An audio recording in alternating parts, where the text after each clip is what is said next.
بسم اللہ الرحمن الرحیم۔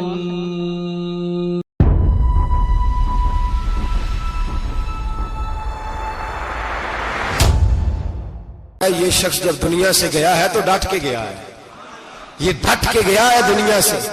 حجاج بن یوسف رات کو سویا تو تڑپ کے اٹھا، کیا ہوا؟ گھر والے کہنے لگے کیا ہوا؟ کہنے لگے سعید بن جبیر خواب میں آئے اور کہتے ہیں اٹھ مجھے بتا تو نے مجھے کیوں قتل کیا، بتا کیوں مارا؟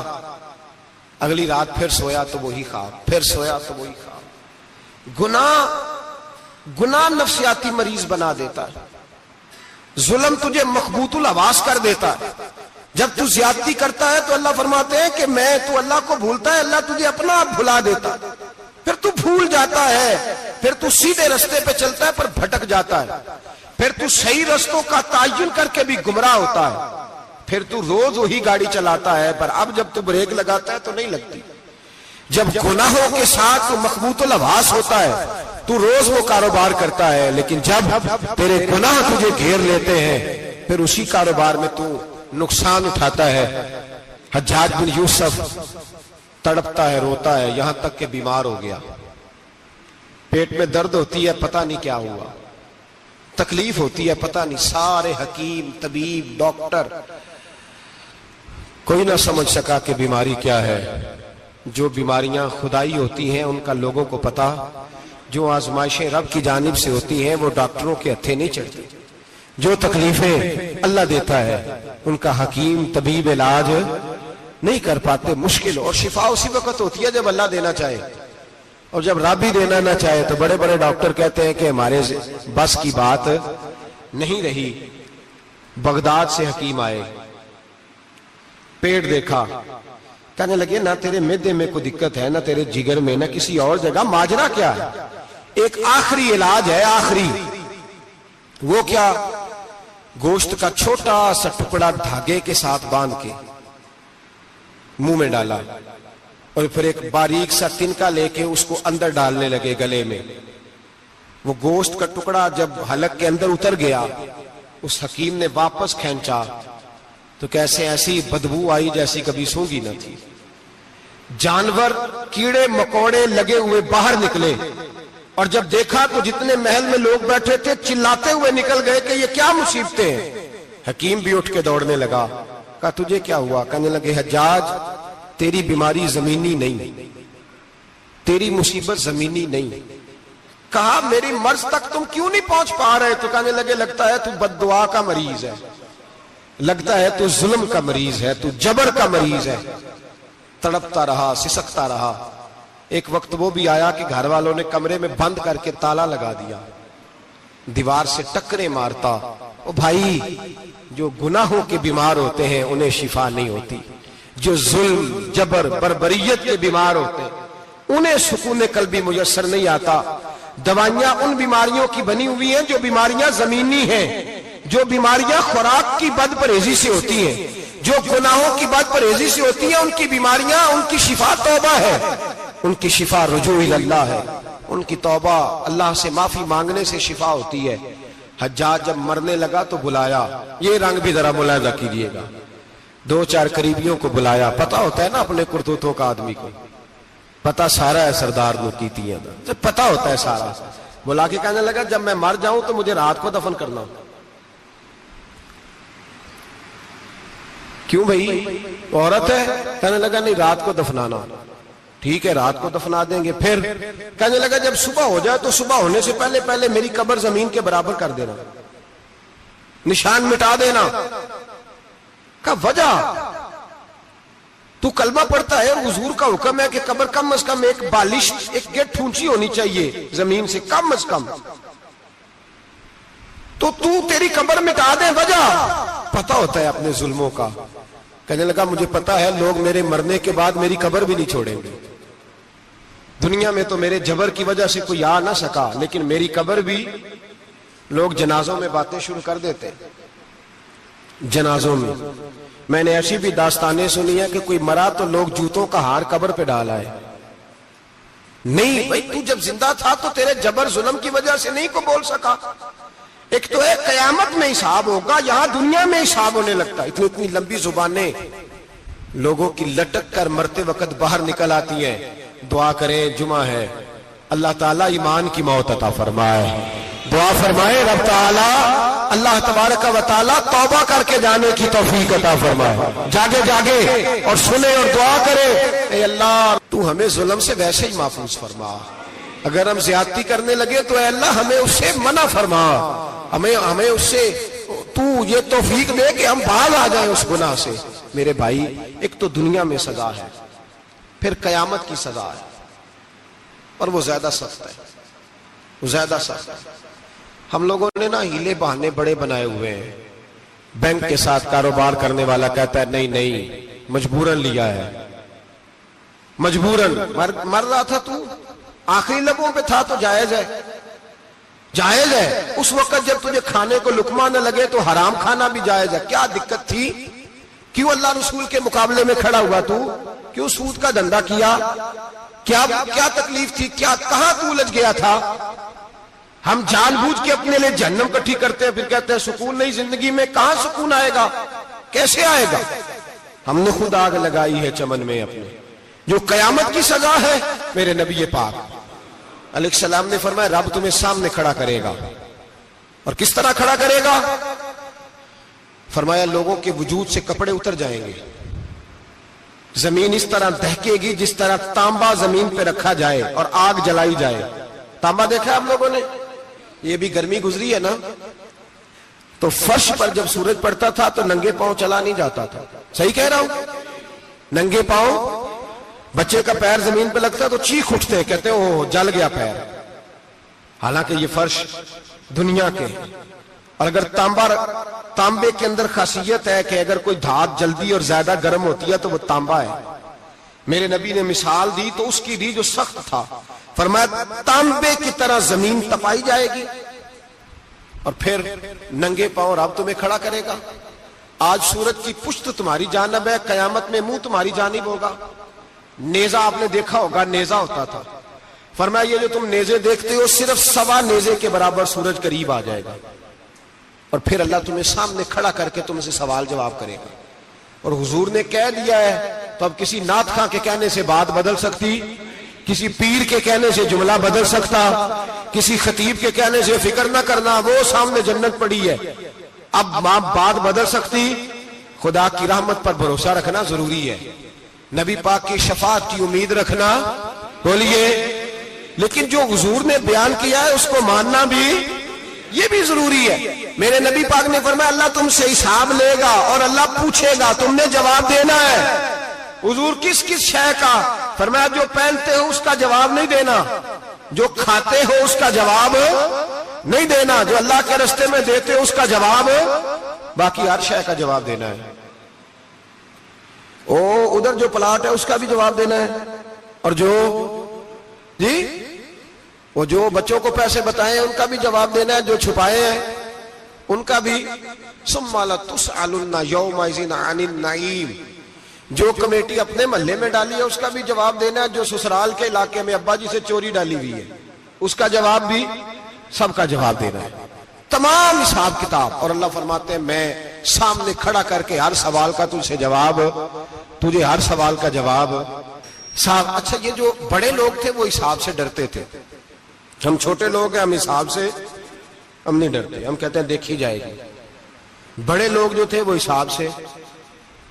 حضرت ابو بکر صدیق دعا کرایا کرتے تھے، دعا کرو اللہ مجھ سے حساب نہ پوچھے. حضرت عمر فاروق رضی اللہ تعالیٰ عنہ اپنے بیٹے سے کہتے تھے بیٹا اپنے باپ کے لیے رحمت کی دعا کرنا، میں درگزر والا ہوں، میں حساب والا کوئی نہیں. بڑے لوگ ڈرتے تھے، بڑے لوگ. حضرت عثمان غنی قبر پہ کھڑے ہوتے تھے تو داڑھی آنسوؤں سے بھیگ جاتی. غلام کہتے ہیں حضور 3 دفعہ نبی پاک نے آپ کو جنت کی بشارت دی ہے، 3 دفعہ بشارت دی ہے، تو آپ کیوں اتنا روتے ہیں؟ عثمان غنی فرماتے جس رسول نے مجھے جنتی کہا ہے اسی محبوب نے مجھے فرمایا تھا عثمان قبر آخرت کی منزلوں میں سے پہلی منزل ہے. اور آپ فرماتے میرے تو کمرے میں دیا گل ہو جائے تو مجھے ڈر لگتا ہے، اس میں تو مکمل اندھیرا ہے. آپ فرماتے کھڑکیاں بند ہو تو دم گھٹنے لگتا ہے، اس کو تو دروازہ ہی کوئی نہیں، روشن دان تک نہیں. بھائی جو بڑے تھے وہ ڈر رہے تھے. مولا علی شیر خدا نماز کا وضو کر کے کانپتے تھے, کانپتے. علی آپ مرحب کے سامنے نہیں کانپے, خیبر کا دروازہ اکھاڑتے نہیں کانپے, بدر احد خندق حنین اور خیبر میں نہیں کانپے, تو یہاں آپ فرمانے لگے مالک کے سامنے جاتے ہوئے ڈر آتا ہے. بڑے لوگ کانپتے تھے, بڑے لوگ. آج کون سا جمعہ ہے؟ سارے بولیے. حالانکہ یہ اگلے سال دوبارہ آئے گا, ہمارا نہیں پتا کہ ہم ودا ہو جائیں کہ کیا بنے. یہ کون سا جمعہ ہے؟ آیا جمعہ الوداع, آئے ہم پڑھیں.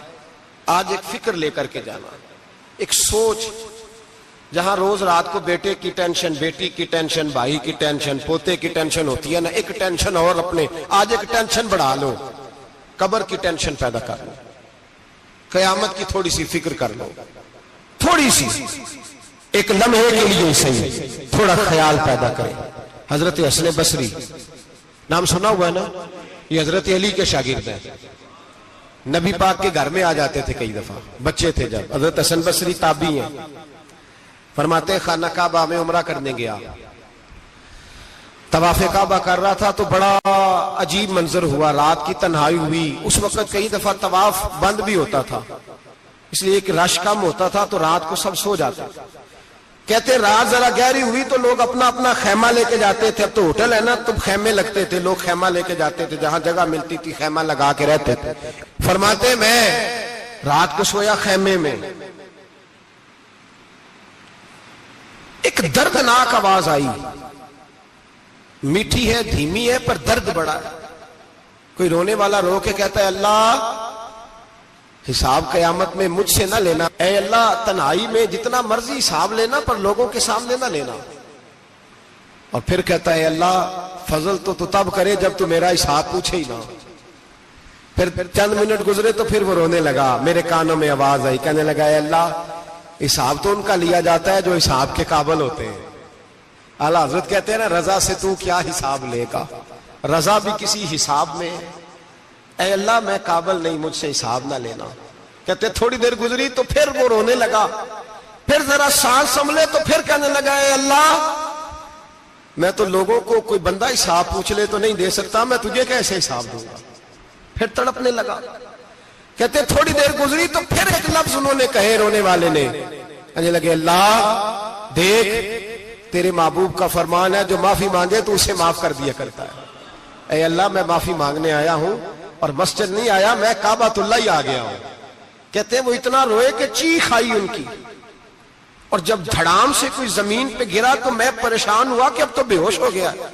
فرماتے ہیں میں زور سے اٹھا فٹافٹ اور اس شخص کی طرف بڑھا. میرے دل میں خیال ہے کوئی گناہگار ہے بیچارہ, تو چلو میں بھی دعا کرتا ہوں, اس کو کہتا ہوں بیٹے فکر نہ کر, اللہ تیری مدد کرے گا. فرماتے ہیں میں گیا اس نیت کے ساتھ کہ میں کہوں گا چلو اٹھو تم بھی دعا کرو, میں بھی کرتا ہوں, اللہ ہم سے حساب نہ پوچھے. کہتے میں گیا تو وہ شخصیت بے ہوش پڑی تھی, کالے سیاہ بال ان کے چہرے پہ بکھرے ہوئے تھے. کہتے ہیں لوگو جب میں نے زلفیں ہٹائیں چہرے سے تو میرا وجود کانپنے لگا آسمان ٹوٹ پڑے گا, زمین پھٹ جائے گی, ستارے بکھر جائیں گے, آج بہ جائیں گے سمندر. فرماتے ہیں میری چیخیں نکل گئی, یہ کوئی گناہگار تو نہیں, یہ تو حضرت فاطمہ کے پوتے امام زین العابدین ہے, یہ تو امام حسین کا وہ بیٹا ہے جو کربلا میں تنہا بچے تھے. فرماتے ہیں میں امام کا چہرہ دیکھا تو بھاگ کے آیا, اور میں نے اپنی داڑھی ان کے پیروں کے ساتھ مس کی, اور میں نے کہا حضور اٹھئے.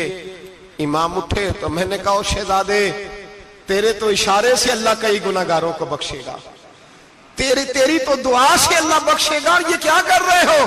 تو امام زین العابدین کہنے لگے حسن بصری ادھر آ یار, ادھر آؤ بزرگو, میرے دادا کے پاس رہنے والے ہو, میں نے نا آج ہی سنا ہے کہ اس کا عذاب بڑا سخت ہے, آؤ میرے لیے دعا کرو, اللہ پاک مجھ سے حساب نہ پوچھے.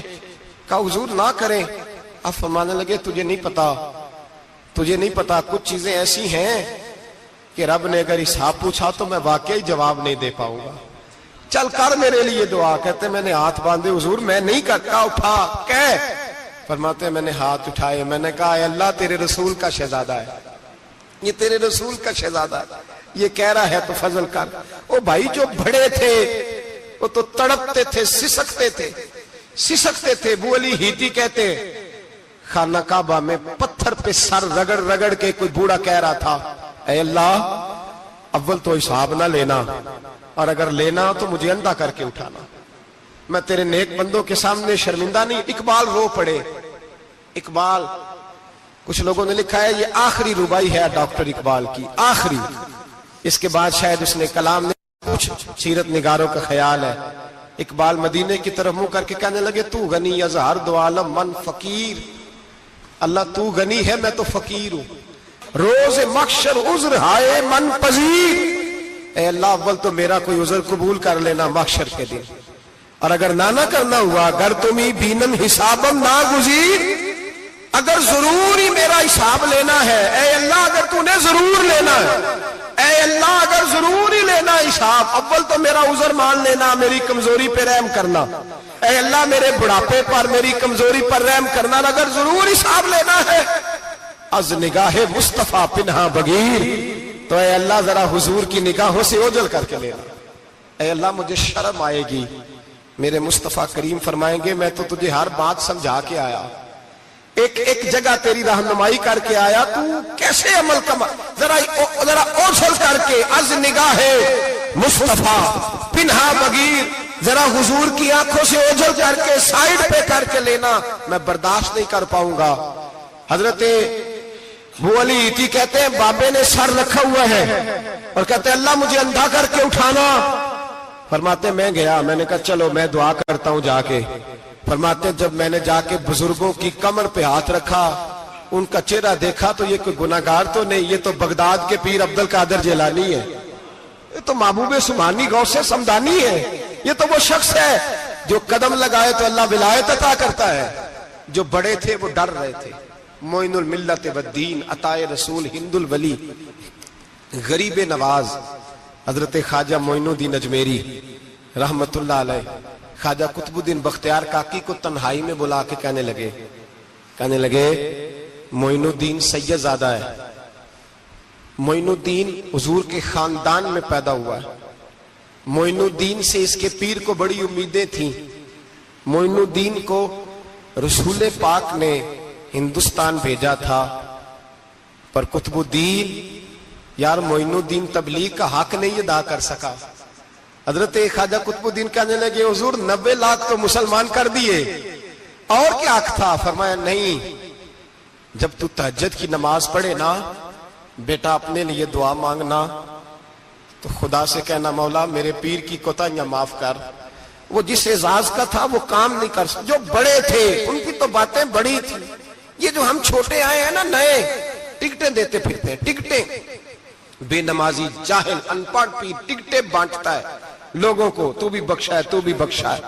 وہ 90 لاکھ لوگوں کو رائے حق پر لگا کے بھی کہتے تھے نہیں حق تو یہ ہے کہ حق ادا نہ ہوا, حق تو یہ ہے کہ حق, کوئی شاہی پلے نہیں, ڈٹا ہوا کھڑا ہے مسلمان, ڈٹا ہوا. یہ حساب سنے. کسی نے حضرت ابو ہریرہ سے کہا کہ کوئی ایسی حدیث سناؤ جو آپ کو بھی بڑی محبوب ہو. حضرت ابو ہریرہ نے چیخ ماری, رونے لگے اور بے ہوش ہو گئے. پھر ہلایا, پانی پلایا, اٹھے, کہا حضور بات کی تھی حدیث سنائے, پھر رونے لگے. ہمیں تو نہیں نہ رونا آتا, ہمیں تو تب آتا ہے جب بیٹا بات نہ مانے, ہمیں تو تب آتا ہے جب کاروبار میں نقصان ہو جائے, ہمیں تو تب رونا آتا ہے جب ہمارا کوئی دوست ہمارے بارے میں غلط بات کر دے, بے عزتی دنیا کی ہو جائے. حضرت ابو ہریرہ 3 دفعہ ہوش آیا, 3 دفعہ روئے اور کہنے لگے عزیزو یہ وہ والی حدیث ہے کہ میں سوچتا بھی ہوں تو میں تڑپ اٹھتا ہوں. کہا کون سی حدیث؟ تو حضرت ابو ہریرہ کہنے لگے میں نے نبی پاک سے سنا ہے قیامت میں سب سے پہلے علماء کا حساب ہوگا, سب سے پہلے علماء کا. رب کریم فرمائے گا تمہاری دین کے نام پر بڑی موجیں تھیں, تمہارے بڑے پوسٹر چھپتے تھے, لائنیں بنا کے لوگ تمہارے ہاتھ چومتے تھے, لوگ تمہاری گڑی کو بھی چومنا اپنے لیے سعادت سمجھتے تھے. بتاؤ میرے رسول کے نام پر کھانے والوں کیا کر کے آئے ہو؟ عمل بتاؤ. عمل موج بڑی کی نا تم نے, بتاؤ عمل. علماء عالم عرض کرے گا, اے اللہ میں جگہ جگہ تیرے رسول کے دین کی بات کرتا تھا, میں قرآن کے درس دیتا تھا, میں راتیں بیدار رہ کے تیاریاں کرتا تھا, میں جو بن سکا کیا. رب فرمائے گا نہیں, تو نے تو اس لیے کیا تھا کہ لوگ تجھے پیر صاحب کہیں, مولانا صاحب کہیں, تیرے نعرے لگائیں تو لگے نہیں پھر تیرے نعرے, پھر لوگوں نے لمبے لمبے القابات پکارے نہیں تیرے. حضور سید عالم علیہ السلام فرماتے ہیں پہلا حساب اس کا لے گا جو عالم کہلاتا تھا. رب پوچھے گا تجھے طاقت دی, ہمت دی, بولنے کی صلاحیت دی, اپنے فضل سے دی, بتا کیا کما کے آیا ہے. حضرت ابو ہریرہ روتے ہیں, کہتے ہیں میں بھی تو حدیثیں سناتا ہوں, میں بھی تو عالم ہوں, میرے پیچھے بھی تو لوگ بھاگتے ہیں. لوگوں بتاؤ اگر اللہ نے ابو ہریرہ سے پوچھا تو کیا جواب دے گا؟ اللہ فرمائے گا علماء کے لیے بخاری مسلم ہے, انہیں اٹھاؤ اور جہنم میں ڈال دو. امام غزالی فرماتے ہیں اگر کسی عالم کو سزا ملی تو سب سے سخت عالم کو ملے گی. دعا فرمائیں اللہ میرے جیسے لوگوں کو ہدایت کا رستہ عطا فرمائے, اور جو کہتے ہیں سمجھتے ہیں اللہ اس پر عمل کی توفیق عطا فرمائے. فرمایا حضرت ابو ہریرہ نے دوسرے نمبر پر سخی اللہ کی بارگاہ میں کھڑا کیا جائے, مالدار. رب فرمائے گا بول, کچھ ایسے بھی تھے جن کے پاس شام کی روٹی نہیں تھی, تجھے میں نے تیری تجوری بھر کے تجھے دولت عطا کی, تجھے وراثت میں میں نے مربے دیے, جائیدادیں دی. بتا وہ کچھ وہ تھے سویرے مزدوری کرنے جاتے تھے, کما کے لاتے تھے, ہزاروں روپیہ تیری بینک میں پڑا تھا, بتا کیا کیا تو نے؟ اے اللہ میں نے مسجد میں دیے, مدرسے میں دیے, 30 دن افطاریاں پکاتا رہا. اللہ فرمائے گا تو جھوٹ بولتا ہے, تو سارا کچھ اس لیے کرتا تھا کہ لوگ تجھے سخی کہے. ہاں ہاں تیرا اعلان ہوا مسجد میں, لوگوں نے کہا وہ دیکھو کتنے پیسے دے رہا ہے, اس کا وہ دیکھو نام لکھا ہوا ہے ہسپتال کے ایک کونے میں کہ یہ والا بلاک فلاں سیٹھ صاحب نے بنایا, یہ دیکھو لکھا ہوا ہے کہ یہ کمرہ مدرسے کا اس نے بنایا, تو لکھ دیا گیا, نعرے لگ گئے, اب جا دوڑ جا. اللہ جہنم میں پھینک دے گا. فرمایا پھر شہید کھڑا کیا جائے گا. ہاں بھئی تجھے طاقت دی, ہمت دی, بتا کہاں خرچ کی, کہاں؟ اے اللہ شہید ہی ہو گیا. فرمایا وہ تو اس لیے ہوا تھا کہ لوگ تجھے شہید کہیں, بہادر کہیں, تیرے نام پہ روڈ کا نام رکھا جائے, تمغہ حسن کارکردگی ملے سو مل گیا. میرے لیے بتا کیا کر کے آیا ہے میرے لیے, اسے اٹھاؤ اور جہنم میں پھینک دو. بھائیو عذاب کڑا ہے, عذاب سخت ہے, حساب سخت ہے, اور جو حساب لینے والا ہے اس کو. میں نا تراویح ہو رہی تھی تو قاری صاحب نے ایک سورہ یاسین شروع کی, وَامْتَازُوا الْيَوْمَ أَيُّهَا الْمُجْرِمُونَ. اللہ فرماتا ہے قیامت میں کہوں گا مجرم جو ہے نا وہ صفوں سے باہر آ جائے, صفوں سے باہر آ جائے. ایک ہمارے فزکس کے ٹیچر ہوتے تھے تو بڑی سخت چھڑی مارتے تھے, تو جب وہ قد بھی بڑا تھا, جلال بھی بڑا تھا, اور اصول بڑے اچھے انسان تھے لیکن سخت تھے, تو مجھے یاد آتا تھا کہ جب وہ سویرے آ کے کہتے جس نے کام نے لکھا وہ باہر نکل آئے. 2 قسم کی چوٹ لگتی تھی. ایک تو خیال یہ آتا تھا کہ شرمندگی بڑی ہوگی کہ سارے سٹوڈنٹ بیٹھے ہیں اور 2 3 4 ان کو کہا وہاں مرغے بن جاؤ, بڑی شرم آتی تھی. اور پھر جب وہ مارتے تھے تو اتنا سخت مارتے تھے کہ کئی دن تکلیف رہتی تھی, بتایا نہیں جاتا تھا. وہ سٹوڈنٹ بتاتے تھے کہ یار اس سے بچو کسی بھی طریقے, اور کسی کا کام رہ بھی جاتا تھا کہتے تھے اس پیریڈ کی ڈیوٹی سبق یاد کر کے آنا ہے. سخت ٹیچر کے بارے میں تیرا میرا یہ رویہ ہے. تو یاد آ رہا تھا یا وہ کہہ رہے تھے نا وَامْتَازُوا الْيَوْمَ أَيُّهَا الْمُجْرِمُونَ، تو میں صف میں کھڑا تھا تو 2 قطرے میرے بہہ گئے آنسو کے. مجھے ساتھ بچہ کہنے لگا طبیعت ٹھیک ہے. میں نے کہا طبیعت تو ٹھیک ہے، کچھ یاد آ گیا ہے کہ میدان محشر میں یہاں تو چھپے ہوئے ہیں نا عیب، چھپے ہوئے. اور بھائی رب بڑا کریم ہے، عیبوں کے باوجود نوازتا ہے. میرا دعویٰ یہ ہے اگر ہمارے عیب کھل جائیں، لوگ ہمیں دھرتی پہ جینے نہ دیں، لوگ جینے نہ دیں، نکال دیں، اپنے بھی ہمیں برداشت نہ کریں، یہ تو اس کا کرم ہے. پتہ سارا ہے سردار نو کیتیاں دا، پردہ چپایا ہی تیرا پلا ہو سی. وَامْتَازُوا الْيَوْمَ أَيُّهَا الْمُجْرِمُونَ. اللہ فرمائے گا مجرم باہر آ جائے. یا اللہ کیا ہوگا؟ جب سوال جواب ہوں گے تو رب فرماتا ہے تیری زبان پہ مور لگا کے بند کر دوں گا. تیرے ہاتھ بولیں گے، پیر بولیں گے، سر بولے گا، پیٹ بولے گا. اس وقت کی فکر پیدا کریں، ٹینشن پیدا کریں. وقوع قیامت حق ہے. اور سجنا دے مار مکایا تے میں اتھرو بن کے ڈل گئی. ایک مایا تیری یاد نہ بھول دی، باقی ہر شے جگ دی بھول گئی.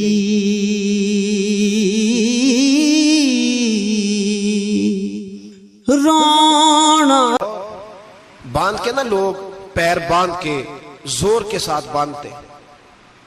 سگا بیٹا جب قبر میں دفن کرتا ہے نا تو وہ بھی کہتا ہے وہ کونا، یہ کونا تھوڑا سا مٹی کم ہے، یہاں بھی مٹی ڈالو. پہلے لوگ روزانہ جاتے ہیں، پھر ہفتے کے بعد، پھر مہینوں بیت جاتے ہیں. کچھ قبریں ایسی بھی ہیں جن پہ کھڑے ہوں تو لگتا ہے قبریں رو رہی ہیں اور کہتی ہیں جاؤ میرے گھر والوں سے جا کے کہو کوئی پھیرا ہی لگا جائے. وہ ایک دفعہ آئے تو صحیح. کوئی مٹی نہیں ڈالتا. بادشاہوں کی قبریں روتی ہیں، سرمایہ داروں کی قبریں روتی ہیں، کوئی جاتا نہیں. اتنے اتنے موٹے سوراخ ہے قبروں میں. آپ اپنے شہر کے قبرستان پھر کے دیکھ لیں، سوراخ ہے. او بھائی حضرت مولا علی شیر خدا قبرستان گئے تو پہلے رونے لگے، پھر کہنے لگے قبروں والوں کیا حال ہے تمہارا؟ تو آپ فرماتے ہیں مردہ مجھے اندر سے بول کے کہنے لگا علی کفن پھٹ گیا، ہڈیاں ٹوٹ گئی. مال تو دے آئے تھے وارثوں کو، پر حساب ہمیں دینا پڑ رہا ہے. تو بتا پیچھے کیا حالات ہیں؟ تو حضرت علی کہنے لگے تمہاری بیویوں نے اور نکاح کر لیے، تمہارے دوستوں نے نئے دوست بنا لیے، تمہاری اولادوں نے تمہارے بغیر جینا سیکھ لیا، تمہاری جائیدادیں بٹ گئیں، تمہارا پیسہ تقسیم ہو گیا. پہلے تو کوئی تمہارا نام لیتا تھا، اب تو تمہارا ذکر ختم ہو گیا ہے. اب تو 1-2 نسل تک تمہارا ذکر تھا، اب تو تمہیں یاد ہی کوئی نہیں کرتا. کہتے ہیں لوگ یہاں کوئی رہا کرتا تھا، یہاں کوئی ہوا کرتا تھا، اب تو تم قصہ پارینہ، قصہ ماضی ہو گئے. حساب کا وقت قریب ہے. تم پر بڑا زور دیا ہے. ایک اللہ کو ماننا، اور اللہ کو ماننے کا مطلب ہے نبی پاک کو بھی ماننا. اللہ کو ماننے کا مطلب ہے کتابوں کو بھی ماننا، قرآن پاک کو بھی ماننا. لیکن 2 باتیں آپ کو زیادہ ملیں گی. ایک ایمان، اور اس کے بعد سب سے زیادہ زور ہے ایمان بالآخرت پر. آخرت کو مانو. وَمِنَ النَّاسِ مَن يَقُولُ آمَنَّا بِاللَّهِ وَبِالْيَوْمِ الْآخِرِ وَمَا هُمْ بِمُؤْمِنِينَ. اللہ فرماتے ہیں کچھ لوگوں کا دعویٰ ہے کہ ہم اللہ اور آخرت پر ایمان رکھتے ہیں، حالانکہ وہ ایمان نہیں رکھتے، دعویٰ کرتے ہیں، نفاق کا مظاہرہ کرتے ہیں، منافقت کرتے ہیں. جو اللہ کو ماننے والا ہوتا ہے اس کا رنگ اور ہوتا ہے. جس کو پتا ہوتا ہے قیامت کے دن اللہ کی حضور کھڑے ہونا ہے، اس کے اعمال یہ نہیں مانتے. کہتے ہیں ہم مانتے ہیں، پر مانتے، دعویٰ ہے کہ ہم مانتے ہیں آخرت کو بھی اور اللہ کو بھی، پر نہیں مانتے. قیامت قائم ہونا ضروری ہے. اگر وقوع قیامت نہ ہو تو ظالم کی تو موجیں لگ گئیں. جابر تو موج کرے گا، فاسق اور فاجر تو کہیں گے دنیا میں بھی ہم اپنے اقتدار کے زور پر جیتے رہے، آج بھی ہمیں پوچھنے والا کوئی نہیں. عقلاً نقلاً قیامت کا قائم ہونا ضروری ہے. قیامت قائم ہوگی تو مظلوم کو اس کے ظلم پر داد رسی کی جائے گی اور ظالم کو سزا ملے گی۔ ایک آدمی ساری زندگی دنیا کے اندر لوٹ مار کرتا رہا، دھوکہ فریب فراڈ کرتا رہا، اس کی راتیں شراب و کباب میں گزر گئیں، وہ مرے اور بات ختم ہو گئی، ٹھیک ہے موج کر کے چلا گیا۔ ایک آدمی ساری زندگی اس نے اللہ تبارک و تعالیٰ کی رضا کے لیے اپنی نظر کی حفاظت کی، زبان کی حفاظت کی، یہاں تک کہ دل کی بھی حفاظت کی، وہ بھی مرے تو معاملہ ختم ہو گیا۔ اس طرح تو پھر سرکش کا کچھ بنے گا ہی نہیں۔ نظام زندگی ساری اس کی سوچ ختم ہو کے رہ جائے گی اگر قیامت قائم نہیں ہوتی۔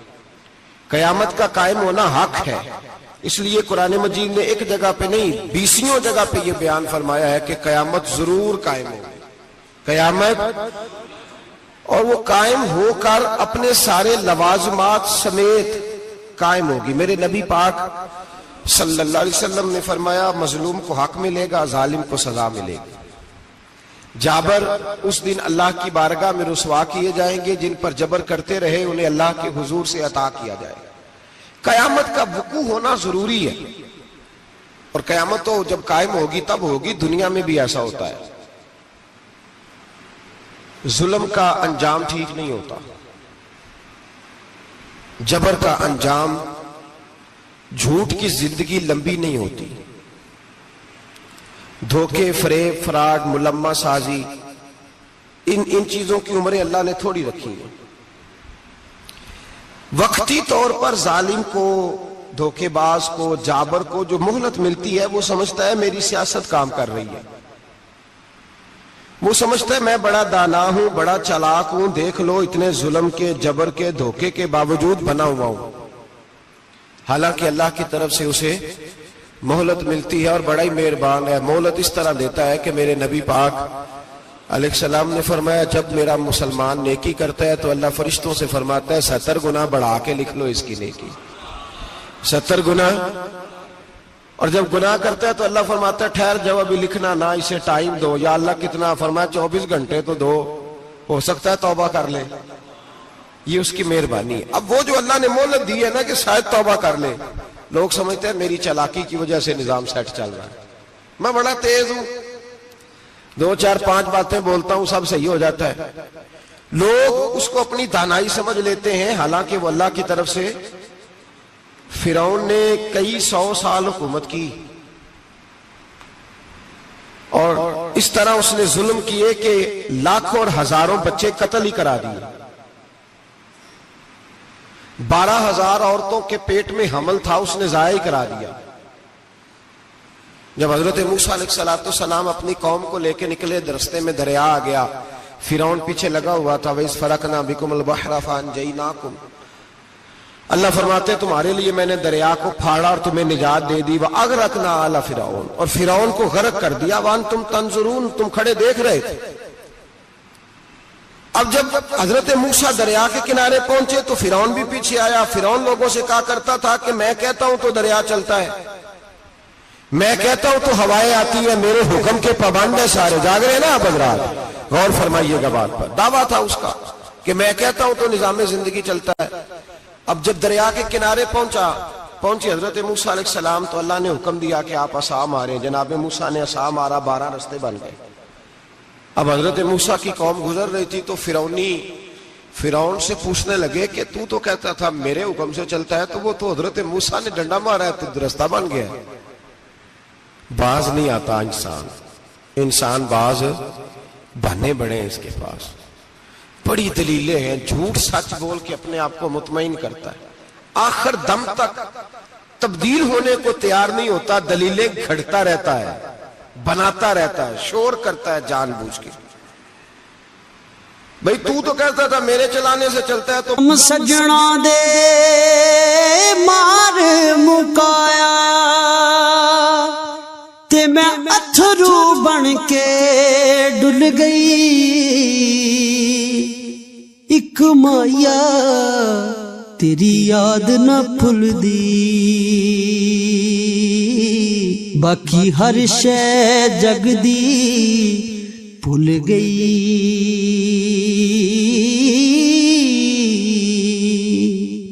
ران باز ابھی بھی نہیں آیا. کہنے لگا میں نے ہی حکم دیا ہے کہ ذرا پھٹ جا, مجھے یہ زندہ چاہیے. باز رسی جل گئی بال. کہنے لگا میں نے ہی کہا ہے دریا کو کہ یہ مجھے زندہ چاہیے, میرے بھاگے ہوئے ہیں تو اس لیے پھٹا ہے, تو آؤ میرے ساتھ دریا کراس کریں. تو پتا تو ان کو بھی تھا نا جتنا تو رب بنا ہوا ہے, پتا تو تھا, سارے جانتے تھے. کہنے لگے تو پہلے کراس کر, اگر تو بچ گیا تو ہم بھی پیچھے آتے ہیں. اب چاروں ناچار. ایک روایت تو یہ ہے کہ یہ جب خدائی کا دعویٰ کرتا تھا نا, تخت پہ بیٹھا ہوتا تھا, تو ایک دن حضرت جبریل آئے اس کے پاس انسانی شکل میں.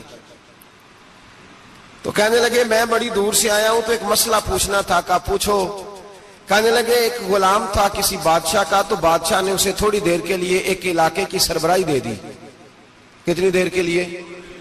کتنی دیر کے لیے ہمیں سربراہیاں ملتی ہیں؟ کیوں جی؟ تھوڑی دیر کے لیے ملتی ہے نا. تھوڑی دیر کے لیے سربراہی دے دی ایک غلام کو. ذرا بات کو سمجھیے. حضرت جبریل پوچھتے ہیں, کہتے ہیں سربراہی مل گئی. اب وہ مالک ہی بن کے بیٹھ گیا ہے, وہ بات ہی نہیں سنتا. اس کو تھوڑی دیر کے لیے بنایا تھا, وہ تو خدائی کا دعویٰ کرنے لگا ہے. آپ بتائیں اس کا انجام کیا ہونا چاہیے؟ یہ مسئلہ پوچھنے آیا ہوں. تو فرعون کہنے لگا اس کا انجام یہ ہے کہ اسے پانی میں غوطے دے دے کے مار دے. انجام کیا ہے؟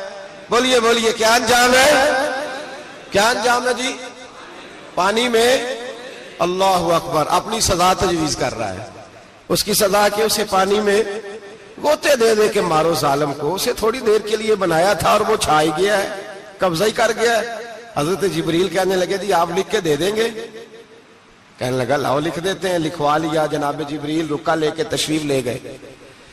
اب جب فرعون دریا میں آیا نا, تو اللہ نے حکم دیا مل جا. جب دریا ملا چیخنے لگا, تو حضرت جبریل آئے, کہنے لگے تیرا ہی فتویٰ ہے, یہ تیری سزا ہی ہے نا.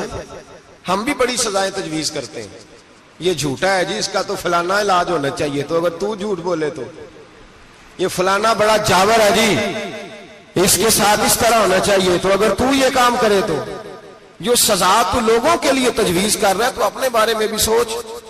اب جب غوطے آئے نا, آخری وقت دیکھا وہ فرعون جو کہتا تھا میری مرضی سے دریا چلتا ہے. علامہ ساوی نے تفسیر ساوی میں لکھا ہے, تڑپ کے رونے لگا. جب یہ مزاج ہے, ایک دفعہ اوپر آتا ہے آدمی جب دریا میں جاتا ہے, اوپر آیا تو چیخنے, او میرے حواریو خدا کا واسطہ مجھے بچاؤ. کہنے لگے تو کہتا تھا میری مرضی سے چلتا ہے. بے بسی ہے, تڑپتا ہے, روتا ہے, روتا ہے. وارث شاہ مان کری نہ وارثہ دا, رب بے وارثہ کر کے مار دائی. تڑپ رہا ہے, چلا رہا ہے, کوئی مدد کو نہیں پہنچتا. اب جب آخری غوطہ آیا تو کہنے لگا آمنا میں رب موسیٰ و ہارون, میں موسیٰ کے رب کو بھی مان گیا, ہارون کے رب کو بھی. اللہ نے فرمایا نہیں, اب تیرا ماننا قابل قبول ہے. اس وقت ماننا تھا جب تجھے مہلت دی تھی, جب تو جوان تھا. بڑھاپا آتا ہے, بیماری آتی ہے, جوان آدمی بیماری کا شکار ہوتا ہے تو کہتا ہے یا اللہ ایک دفعہ صحیح کر دے, میں ساری پڑھا کروں گا. ایک دفعہ ٹھیک کر دے, میں مسجد میں رہوں گا, میں اگلے سال اعتکاف بھی کروں گا, میں ساری تراویحیں پڑھوں گا. تو اس وقت پڑھنی تھی جب تجھے مہلت دی تھی. اس وقت پڑھنا تھا جب اللہ نے تجھے آسانی دی, زندگی دی. اگلا وقت یہ حال ایک کا نہیں ہوا. نمرود کو دیکھ لیں, حضرت ابراہیم علیہ السلام کو کہتا تھا میں رب ہوں. آپ نے فرمایا رب تو وہ ہے جو زندہ کرتا اور مارتا ہے. ایک موت کا قیدی بلایا, کہنے لگا ہاں بھائی کتنے دن رہ گئے تھے پھانسی میں؟ کہنے لگا جی پرسوں ہونی تھی. کہا جا تجھے آزاد کیا, لو میں بھی زندگی دیتا ہوں. ایک بے گناہ آدمی کو پکڑ کے قتل کر دیا, کہتا میں بھی مارتا ہوں. حضرت ابراہیم علیہ السلام کہنے لگے تو بیوقوفوں جیسی دلیلیں دے رہا ہے, چل اس طرح کر, میرا رب سورج مشرق سے نکالتا ہے, تو اگر رب ہے تو مغرب سے نکال کے دکھا. اب دلیل کا جواب کوئی نہیں تھا تو کہنے لگا پکڑو اور آگ میں ڈال دو. اللہ کے نبی کو آگ میں ڈالنے والا. یہاں ایک مچھر بیٹھا ہے, 400 سال حکومت کی اور خدائی کا دعویٰ کیا. یہاں مچھر بیٹھا تھا, چھینک آئی تو مچھر اندر چلا گیا. پہلے دربار کا ادب یہ تھا کہ جو آئے سجدہ کرے. اب اس کے سر پہ کوئی چیز مارتا تھا تو اسے سکون ہوتا تھا. مچھر تھوڑی دیر کے لیے اس کا دماغ چھوڑتا تھا. او بھائی یہ اس دھرتی پہ اللہ نے لوگوں کو نظارے دکھائے اور ہمیں سمجھانے کے لیے دکھائے. ہمیں تفکر کی, غور کی دعوت دی کہ دیکھ لینا اپنے عمل کو پرکھنا. تمہارے عمل حضرت موسیٰ کے فرما برداروں جیسے ہیں، جناب ابراہیم کے فرما برداروں جیسے ہیں، یا بن کے بیٹھ گئے ہو؟ اب دربار کا ادب یہ ہے، بے بسی کا یہ حال ہے کہ جوتے لٹکتے ہیں دربار میں، جو آتا ہے جوتا کھینچتا ہے. اور ادب یہ ہے کہ 10 جوتے نمرود کے سر پہ مارو. اور 400 سال جوتے لگتے رہے. روتا تھا، جو آدمی آتا تھا منتیں کرتا تھا، کہتا تھا کہیں سے کوئی دوائی مل جائے گی. پاگلوں جیسی زندگی گزاری، پاگلوں جیسی سخت. وہ تو حساب، وقوع قیامت تو حساب ہوگا ہی. یہاں لوگ پاگل ہو کے مرتے ہیں، معاذ اللہ، نفسیاتی مریض ہو کے مرتے ہیں. یہاں آخری وقت اتنا سخت آتا ہے کہ دنیا موت کی دعائیں مانگتی ہے. میرے بھائی، جب انسان ظلم کرتا ہے تو بھول جاتا ہے کہ شاید مجھے پوچھے گا کوئی نہیں. جب وہ زیادتی کرتا ہے تو بھول جاتا ہے. جب وہ کسی کا حق کھاتا ہے تو وہ کہتا ہے شاید اس کا تو وارث ہی کوئی نہیں جس کو میں لوٹ رہا ہوں. لیکن جب اللہ کی پکڑ آتی ہے، حجاج بن یوسف ظالم تھا، اس نے اچھے کام بھی کیے تھے. قرآن پاک پر زیر زبر آراب حجاج بن یوسف نے لگوایا. محمد بن قاسم کو ہندوستان سندھ کے علاقے فتح کرنے بھی حجاج بن یوسف نے بھیجا تھا. ساری خوبیاں اپنی جگہ پر، ظالم بہت بڑا تھا. کسی آدمی نے اس کے سامنے کونے کی طرف منہ کر کے ساتھ والے سے بات کر لی تو کہنے لگا میرے خلاف کیا، اس کو لے جاؤ، 2 ٹکڑے کر کے واپس لے آؤ. توتی بولتا ہے نا. اقتدار، جب کسی کے ہاتھ اقتدار ہوتا ہے نا، وہ چاہے ایک گھر کا ہی کیوں نہ ہو، وہ 10 بندے فیکٹری میں کام کرتے ہیں اور جو ان کا مالک ہوتا ہے وہ کہتا میں مالک ہوں، مجھے مانو. جب تو صاحب اقتدار ہوتا ہے نا، جب تو سسر بن کے بیٹھتا ہے اور کسی غریب گھر کی بہو آتی ہے 2-4 تو کہتا میرا اقتدار ہونا چاہیے. جب میں کھانسنے لگوں تو ہر آدمی کے ہاتھ میں ٹشو پیپر ہونا چاہیے. جب میں بولنے لگوں تو بندھے ہوئے ہاتھوں سے ہر آدمی جی جی کرتا ہوا کھڑا ہونا چاہیے. جس آدمی کا، اور یہ کام بہو بھی کرتی ہے کئی دفعہ، وہ بھی کہتی ہے کہ تمہیں پتہ نہیں میں کتنا لمبا چوڑا جہیز لے کے آئی ہوں. جب میں سونے کے لیے اپنے بیڈ روم میں جاؤں تو خبردار بوڑھے بابے کو اجازت نہیں کہ وہ کھانسے. اماں کو چاہیے کہ اگر اس کو بڑی سخت پیاس بھی لگی ہے تو میرے سوتے سوتے باورچی خانے میں برتن نہ کھٹکھٹائے. جو جہاں بھی جس اسٹیج پہ بھی بیٹھتا ہے وہ کہتا ہے کوئی نہیں مجھے پوچھنے والا، میں مطلق العنان ہوں. جوان بوڑھوں کا مذاق اڑاتے ہیں، سمجھتے ہیں شاید کبھی بوڑھے نہیں ہونا، مذاق اڑاتے ہیں. تندرست لوگ بیماروں کا مذاق اڑاتے ہیں، شاید کبھی بیمار نہیں ہونا. حجاج بن یوسف ظالم تھا، ظلم کرتا تھا، زیادتی کرتا تھا. حضرت سعید بن جبیر ایک تابعی بزرگ تھے، اتنے بڑے بزرگ تھے کہ ساری رات نماز پڑھتے تھے، سارا سال روزہ رکھتے تھے. ایک دن انہوں نے منبر پہ بیٹھ کے کہا کہ حجاج ظلم سے باز آ جائے ورنہ اللہ کی لاٹھی بڑی بے آواز ہے. اللہ کی لاٹھی، اس کا کیا مطلب ہوتا ہے؟ اس کا مطلب ہے جب رب کی لاٹھی چلتی ہے تو اس کی آواز، جی اس کا پہلے کوئی پیغام، وہ پہلے اعلان نہیں کرتا کہ تگڑے ہو جاؤ لاٹھی چلنے لگی ہے. لاٹھی چلتی ہے پر اس کی آواز، سمجھ آ رہی ہے میری بات کی؟ جمعۃ الوداع کے لیے تشریف لانے والے احباب خاص غور فرمائیے گا. حجاج بن یوسف کو پتا چلا کہ حضرت سعید بن جبیر نے میرے خلاف بات کی، بلا لیا. کہنے لگا تو نے میرے خلاف بات کی ہے؟ فرمانے لگے کی ہے. کہنے لگا تجھے پتا ہے میں قتل کر دوں گا؟ آپ فرمانے لگے نہ تو زندگی کا مالک ہے نہ موت کا مالک ہے، تو کیسے قتل کر؟ کہنے لگا تجھے پتا ہے میرا؟ فرمایا میں نے تجھے نہیں، میں نے تو کئی شداد، کئی حماد، کئی قارون، کئی فرعون، کئی نمرود دیکھے، کئیوں کی داستانیں سنی. تو کون ہے؟ تو چھوٹا سا ہے. ایک جملہ ہے ملا جلال الدین رومی کا، بڑے درویش تھے، ایک بات کہہ گئے. کہنے لگے نمرود جتنے پیسے نہیں، فرعون جتنی حکومت نہیں، قارون جتنی دولت نہیں، ورنہ فرمانے لگے میرے زمانے میں بھی کئی لوگوں کا خدا بننے کو دل کرتا ہے، کئی لوگوں کا دل کرتا ہے، لیکن نمرود جتنے پیسے، فرعون جتنی طاقت اور قارون جتنی دولت نہیں، ورنہ ہو سکتا ہے لوگ دعویٰ کر جائیں معاذ اللہ ثم معاذ اللہ. یہ آج سے کئی 100 سال پہلے وہ کہہ رہے ہیں، آج تو حالات بڑے ابتر ہیں، اس کی نسبت خطرناک. فرمانے لگے